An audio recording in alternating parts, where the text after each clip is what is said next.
Oppo Vivo ने mobile नया नहीं बनाया, अपने डिस्ट्रीब्यूटर और रिटेलर को अपना बना लिया, तो डिस्ट्रीब्यूशन नेटवर्क में इनोवेशन लेकर के आया। शाओमी प्रोडक्ट में इनोवेशन थोड़ी लेकर के आया, वो इनोवेशन किस में लेकर के आया, प्राइस रिस्पॉन्सिवनेस क्रिएट किया, अपनी कॉस्ट इनोवेशन लेकर के आया, किसी तरह से उसने कॉस्ट को कम करने की कोशिश किया। देखिए बहुत तरह के इनोवेशंस हैं, जैसे रिलेशनशिप का इनोवेशन, बिजनेस मॉडल का innovation, work flow innovation, system delivery innovation, distribution innovation, value innovation, supply chain innovation. आप घबराते हैं प्रोडक्ट इनोवेशन से, प्रोडक्ट ही एक प्रकार का इनोवेशन नहीं है, वो एक ही प्रकार का कोई इनोवेशन थोड़ी होता है।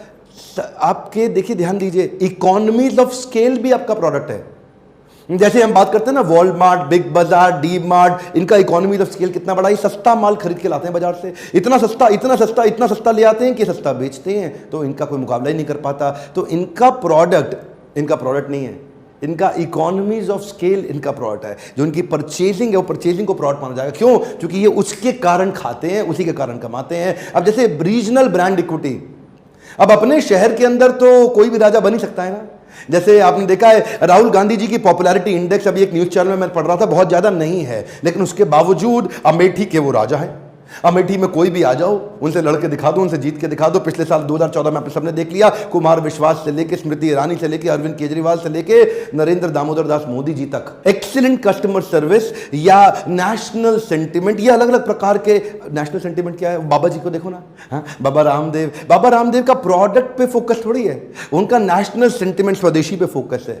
वो क्या कह रहे हैं जी, मैं तो बीएसएनएल का पार्टनर बन गया हूं, ये पूर्ण स्वदेशी टेलीकॉम कंपनी है जी, मैं तो बीएसएनएल का सिम लेकर के आ रहा हूं। ये क्या है? National sentiment. उनका सेंटिमेंट क्या? स्वदेशी उनका प्रोडक्ट है।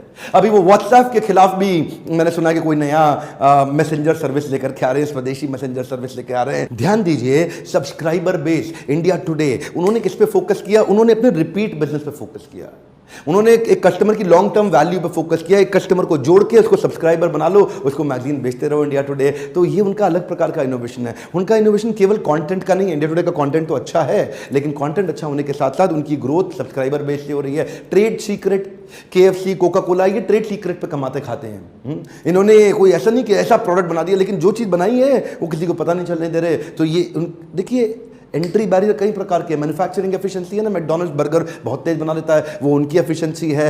एक्रेडिटेशन सर्टिफिकेशन, वो भी एक तरीका है कि आप ऐसा सर्टिफिकेट उठा करके ले आए। तो एक ये आपके एम्प्लॉयज के कल्चर में आना चाहिए कि वो अलग अलग प्रकार ढूंढें कि कैसे हम मार्केट के अंदर एंट्री बैरियर क्रिएट कर सके। कम से कम सारे बिजनेस लीडर्स की समझ होनी चाहिए।